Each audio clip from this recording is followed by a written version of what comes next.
Hey, it's me, MLB. I haven't forgotten about A Hero's Duty, so here is part 3, the final part, as highly requested. Enjoy.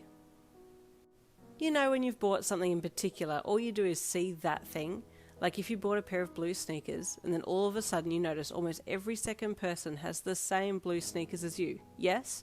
Well, that's exactly what started happening the minute that you got the UA card. You had entertained the idea for the rest of that night, but then had fallen asleep thinking that maybe you were being stupid. And who were you kidding? You were a criminal. You couldn't be a hero. But the next day, new start, you started seeing everything relating to UA and heroes everywhere. There was a new school board up in town advertising UA. On the buses that passed, UA. The TV channels and the television shops were discussing the pay grades of heroes. Not going to lie, that one caught your attention. Heroes that were ranked 20 in the country made how much? Man, you could work as a hero for a year and then quit and be set for the rest of your life. You knew your intentions weren't very pure and honest, but it's how you felt. Why did you want to become a hero? If there was any reason, it would be for the money, of course. You scoffed to yourself as you pushed your hands into your pockets and kept walking. Heroes were heroes because they wanted to save someone, help people, help this world be a better place and safe place, right? Not because they wanted to be rich, right? For the fame and money, you heard a familiar voice say from the radio outside the fruit shop. You stopped and looked at the small silver rectangle. Truly? The radio interviewer asked with skepticism in her voice, a small giggle of disbelief mixed with, "Please tell me you're joking, right?" ringing through the speaker. "Half," the smooth voice replied, and you could feel the smirk coming through his voice, even though you couldn't see him. "Oh, hawks," the interviewer chuckled bashfully, like her panties hadn't just hit the floor. "I'm only ever 20% serious," he replied with that smooth voice again. The conversation continued on, but you had stopped listening at that point, your mind running back to grab onto that one line that Hawks had said, for fame and money. Really? Was it okay for that to be a motivator for heroes? If that was the case, then where did you sign up? Slowly you walked on, your mind still running that loop in your head. Your fingers in your pockets found that card that Aizawa had given you, and you pulled it out and looked at it again. 2 hours later, you suddenly found yourself standing at the iron gates of UA. You stood there, not knowing why you were standing there, but also, how were you going to save face if Aizawa saw you? You didn't get much of a chance to get your head around it though, because the gates opened then, and Aizawa himself stepped out. Surprised, you stepped back, not sure if you should run or not, but the more you hesitated, the more you decided that there was no point in running because he'd already seen you, and running now would just make you look stupid. You squared up. "You came," he commented, his bloodshot eyes gluing you to the sidewalk as they stared out from underneath his heavy fringe. You shrugged. "Yeah," you replied defensively, crossing your arms across your chest and feigning airs of nonchalance. "Come." He jerked his head for you to follow him, and you debated for a second before taking a step towards him. Inside the giant walls of UA you walked, looking around curiously as you followed him into the building ahead. You hadn't seen one student yet, and you wondered if he was going to turn you in or something. Everything seemed too quiet. But then he entered the front doors of the school, and inside was utter chaos, an organised chaos, but students were everywhere. It almost surprised you at how many people were there.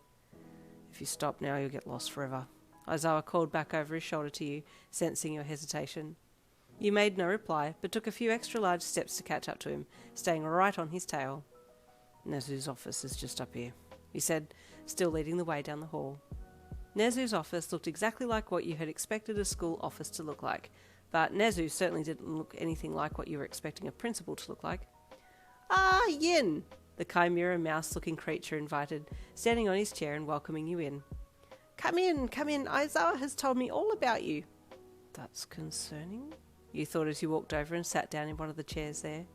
Aizawa stood beside you, making you feel like a naughty child who had been called to the office and had had her parents called in as well.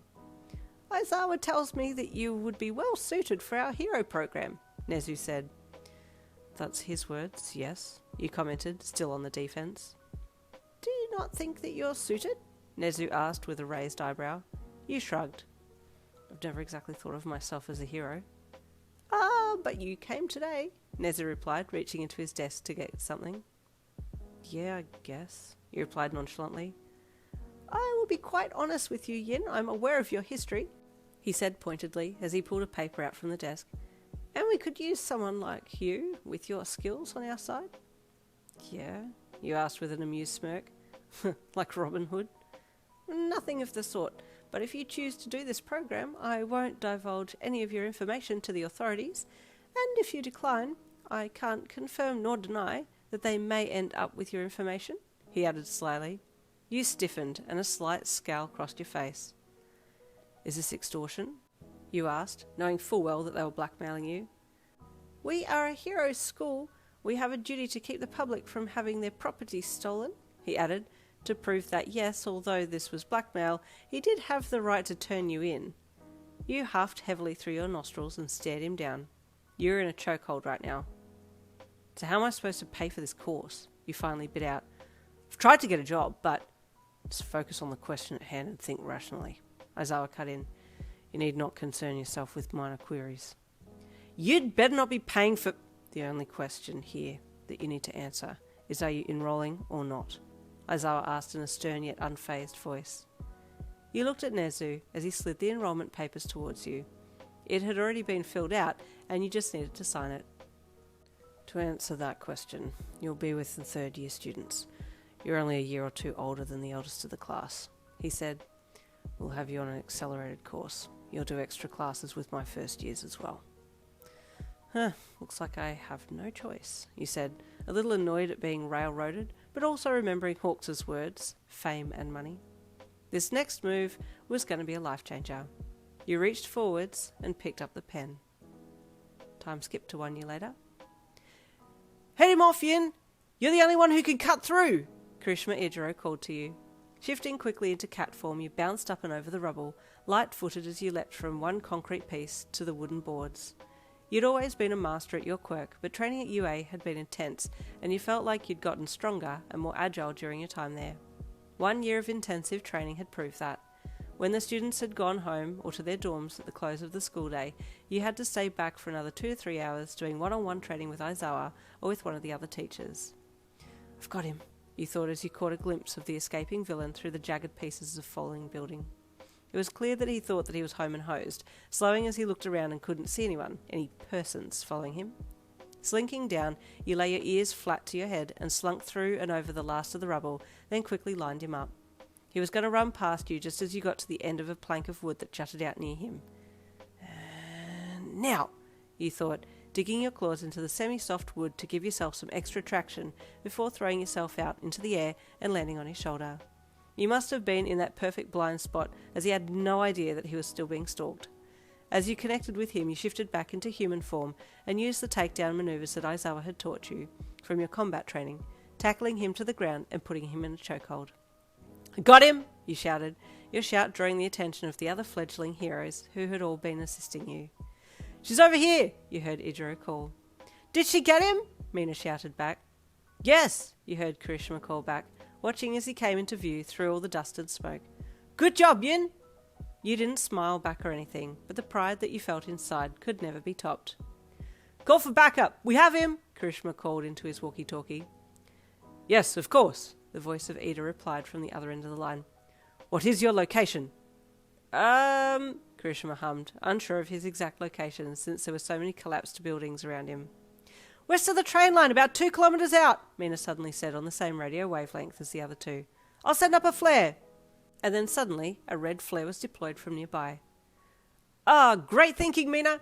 You think so fast on your feet, Karishma praised. So manly, he said softly, after he had let the talk button click off on the speaker.